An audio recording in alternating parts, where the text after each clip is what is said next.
भारत देश दुनिया की सबसे पुरानी सिविलाइजेशंस में से एक है। हमारा इतिहास हजारों साल पुराना और दुनिया भर में पॉपुलर है। यूं ही नहीं, हर साल हजारों टूरिस्ट दूर दूर से हमारी रिच हेरिटेज को देखने पहुंचते हैं। हमारे कल्चर में मंदिरों का बहुत महत्व है। हमारे प्राचीन मंदिर एक्सीलेंट आर्किटेक्चर और कारीगरी का एग्जाम्पल है। कई मंदिर तो ऐसे हैं जो अपने आप में किसी रहस्य से कम नहीं है। आज हम आपको एक ऐसे ही प्राचीन और रहस्यमयी मंदिर की कहानी सुनाने जा रहे हैं। हम बात करेंगे उत्तराखंड के केदारनाथ मंदिर की। यह मंदिर एक ऐसा अनोखा मंदिर है जिसे किसने बनाया इसके एग्जैक्ट प्रूफ तो मौजूद नहीं है, लेकिन मंदिर के निर्माण को लेकर हमारे एंशिएंट पुराणों में कई कहानियां मशहूर हैं।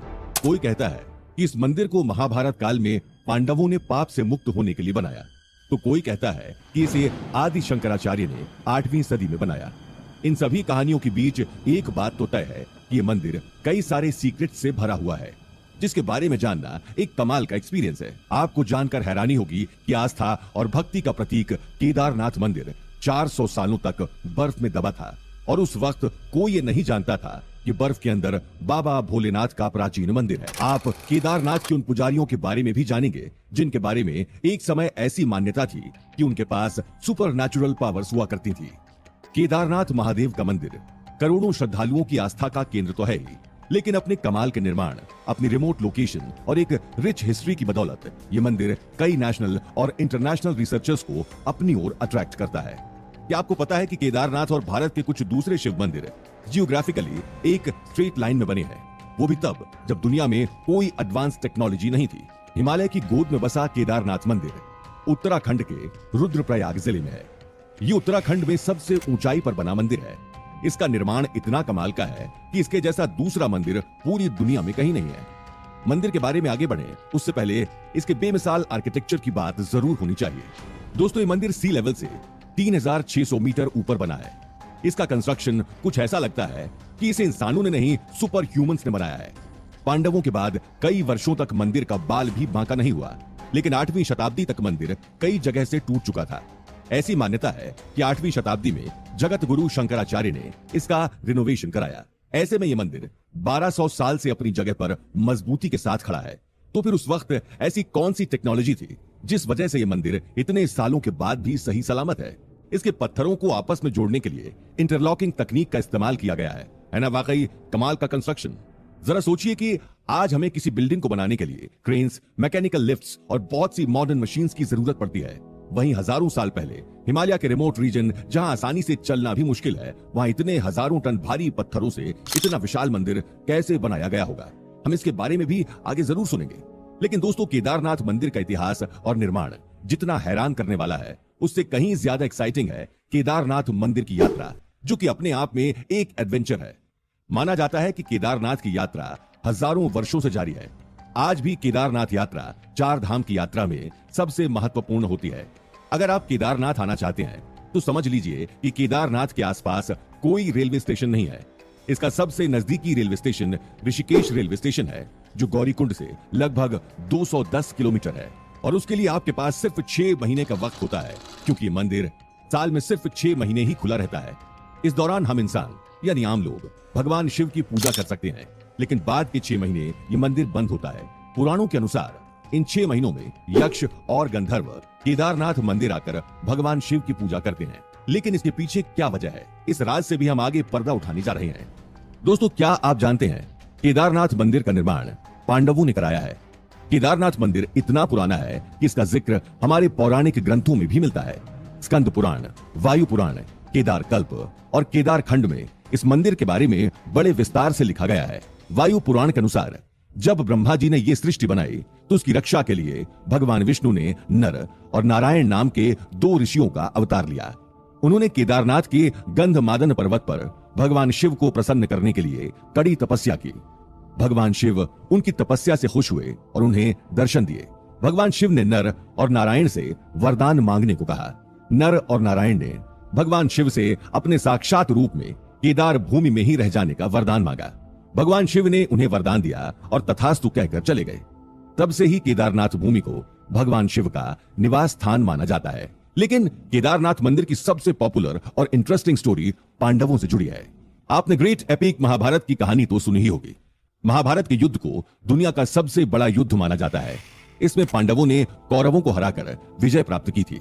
लेकिन इस युद्ध के बाद क्या हुआ, ये बहुत कम लोग जानते हैं। महाभारत के युद्ध को धर्म और अधर्म के बीच का युद्ध कहा गया है।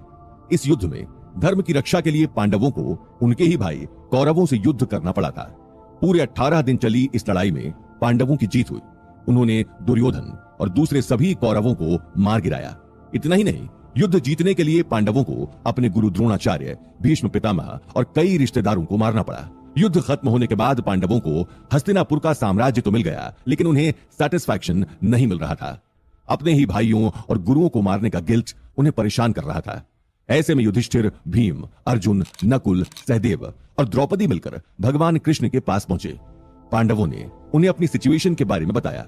हालांकि कई जगह भगवान कृष्ण की जगह महर्षि वेद व्यास का भी जिक्र है, लेकिन सबसे ज्यादा मान्यता भगवान कृष्ण को लेकर है। कहते हैं भगवान कृष्ण ने पांडवों की पीड़ा सुनी और फिर उन्हें बताया कि पांडवों ने युद्ध में अपने भाइयों और कई ब्राह्मणों की हत्या की है, इसलिए उन्हें गोत्र हत्या और ब्राह्मण हत्या का पाप लगा है। अगर पांडव स्वर्ग जाना चाहते हैं तो पहले उन्हें अपने इस पाप का प्रायश्चित करके शुद्ध होना होगा। लेकिन कैसे? पांडवों के ये पूछने पर भगवान कृष्ण ने उनसे कहा, जीवन और मरण के इस चक्र को चलाने वाले भगवान देवों के देव महादेव हैं। महाकाल के रूप में प्रसिद्ध भगवान शिव ही आप पांडवों को इस पाप से मुक्ति दिला सकते हैं। कहते हैं कि भगवान कृष्ण अच्छे से जानते थे कि भगवान शिव केदारनाथ में विराजमान है। यहां बर्फ में उनका ज्योतिर्लिंग छिपा है। इस ज्योतिर्लिंग के दर्शन से ही पांडव अपने पाप से मुक्त हो सकते थे। इसलिए उन्होंने पांडवों को केदारनाथ जाकर इस ज्योतिर्लिंग के दर्शन करने की सलाह दी। भगवान कृष्ण के कहने पर पांडव और द्रौपदी भगवान शिव की तलाश में हिमालय की गोद में बसे केदारनाथ की ओर चल पड़े। कई जगह ये दावा भी किया गया है कि पांडव भगवान शिव की ज्योतिर्लिंग को नहीं, साक्षात भगवान शिव को ढूंढने केदारनाथ की ओर निकले थे। अपनी इस तलाश में पांडव कई दिनों तक हिमालय में भटकते रहे। वो जहां जहां जाते उन्हें दूर तक बर्फ ही बर्फ दिखती। भगवान शिव को ढूंढते ढूंढते अब पांडव थकने लगे थे। पांडवों के पास आज के समय के अनुसार कोई फैसिलिटी मौजूद नहीं थी। वो उस वक्त जहां थे वहां इंसान तो क्या, कोई परिंदा तक नजर नहीं आ रहा था। आखिरकार भटकते भटकते पांडव सबसे पहले गुप्त काशी पहुंचे। लकीली उस वक्त वहां भगवान शिव और पार्वती आराम कर रहे थे। कहते हैं भगवान शिव अपने ही भाइयों और गुरुओं की हत्या करने वाले पांडवों से बड़े नाराज थे। वो पांडवों को दर्शन नहीं देना चाहते थे। लेकिन माता पार्वती से दर दर भटकते पांडवों और द्रौपदी की ये हालत देखी नहीं गई, जिसके बाद गुप्त काशी में उन्होंने पांडवों को दर्शन दिए। भगवान शिव की तलाश में बेचैन हो रहे पांडवों ने उनसे शिव का पता पूछा। इस पर मां पार्वती ने उनसे कहा, भगवान की इस खोज में मैं आपकी कोई मदद नहीं कर सकती, लेकिन मैं आपको इतना जरूर बता सकती हूं कि आपको किस रास्ते पर जाना है। पांडव मां पार्वती के बताए हुए रास्ते पर चल पड़े। रास्ते में उन्हें बहुत सारी भैंसों का एक झुंड नजर आया। युधिष्ठिर जानते थे कि भगवान शिव ने एक बार भस्मासुर से युद्ध के दौरान भैंस का रूप धारण किया था। उन्हें समझ आ गया था कि हो ना हो इन्हीं भैंसों के झुंड में भगवान शिव भी छिपे हुए हैं। युधिष्ठिर ने भीम से कहा, इन भैंसों को एक एक कर झुंड से बाहर निकालो, इन्हीं में कहीं भगवान शिव मिलेंगे। भीम एक एक करके भैंसों को झुंड से अलग करने लगे। उन्होंने जबरदस्ती सभी भैंसों को अपनी दो टांगों के बीच से गुजरने पर मजबूर किया। भैंसें एक एक करके भीम की टांगों के नीचे से जाने लगीं, लेकिन उनमें से एक भैंसा भीम की टांगों के नीचे से गुजरने के लिए तैयार नहीं था। वो भैंसा जमीन पर अपना सिर रगड़ने, देखते ही देखते उसका आधे से ज्यादा शरीर जमीन में धंस गया। भीम ने फौरन दौड़कर उस भैंसे की पूंछ पकड़ी और उसे जमीन से बाहर खींचने लगे। ऐसा कहा जाता है कि भीम में 10,000 हाथियों की ताकत थी। भीम की इतनी ताकत और बहुत कोशिश करने के बाद भी भैंसे का केवल पिछला शरीर ही जमीन के ऊपर आ पाया। पांडवों की दृढ़ आस्था देख भगवान शिव ने प्रसन्न होकर उन्हें दर्शन दिए और उन्हें पाप से मुक्त किया।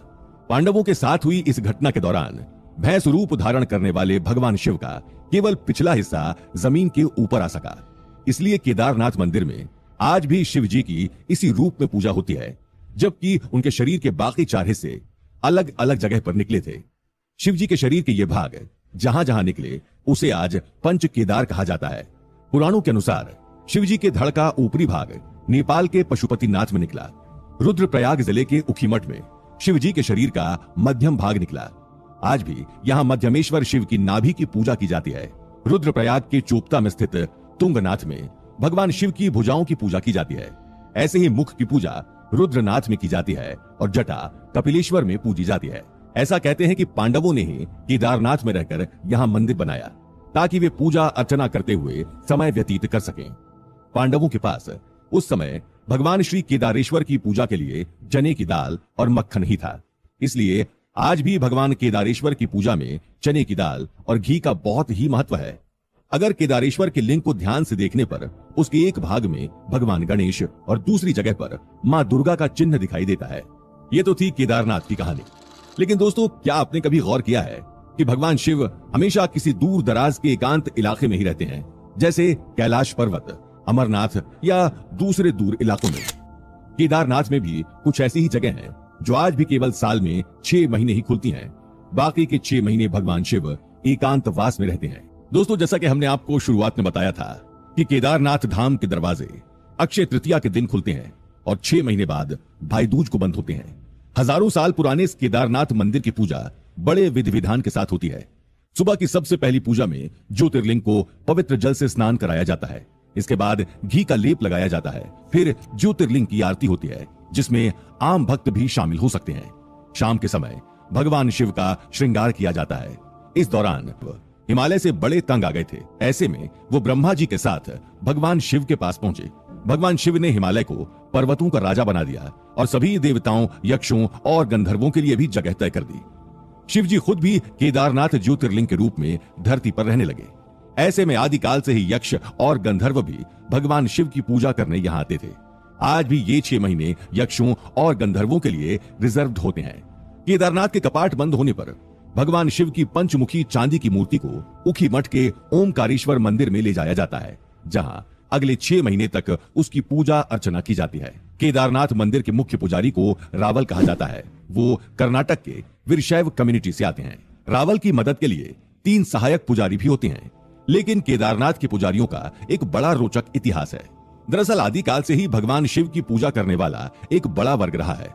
4वीं शताब्दी में भगवान शिव की पूजा आराधना करने वाले लोग खुद को पशुपात कहकर बुलाते थे। ऐसा इसलिए क्योंकि भगवान शिव को पशुओं का भगवान भी कहा जाता है। नेपाल में भगवान शिव का पशुपतिनाथ मंदिर बड़ा प्रसिद्ध है। आपने भगवान नंदी और दूसरे पशुओं को भगवान शिव की सेवा में जरूर उन पर बने शोज में देखा होगा। ऐसा कहते हैं कि पशुपात कम्युनिटी के लोग भी खुद को भगवान शिव का नंदी ही समझकर भगवान की पूजा करते थे। उनका रहन सहन और बर्ताव भी नंदियों की तरह होता था। वो शिव मंत्रों का जाप करते रहते और उन्हें सुपर नेचुरल पावर्स भी मिली थी।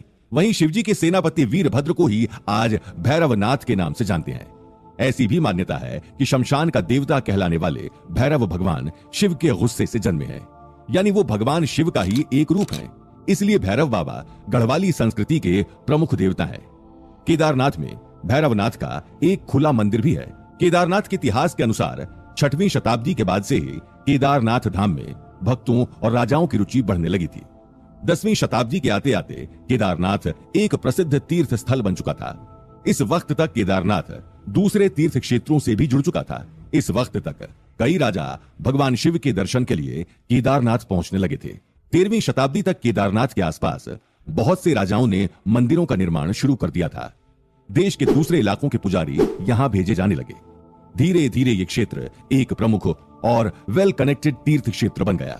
चंपन तार जैसे प्रसिद्ध साउथ इंडियन पोइट्स ने तो 7वीं शताब्दी में केदारनाथ का उल्लेख अपनी कविताओं में भी किया था। बताया जाता है कि 13वीं से लेकर 19वीं शताब्दी के बीच नाथ और वीरशैव कम्युनिटीज काफी पॉपुलर थीं। उन्हें भगवान शिव का सबसे बड़ा भक्त कहा जाता था। इन कम्युनिटीज के लोगों को भगवान शिव से जुड़े पुराण और ग्रंथ मुंह जबान याद थे। वीरशैव समुदाय के अनुसार केदारनाथ उनके 5 मठों में से एक है। केदारनाथ के अलावा रामपुरी, उज्जैन, श्रीशैलम और वाराणसी अन्य मठ हैं।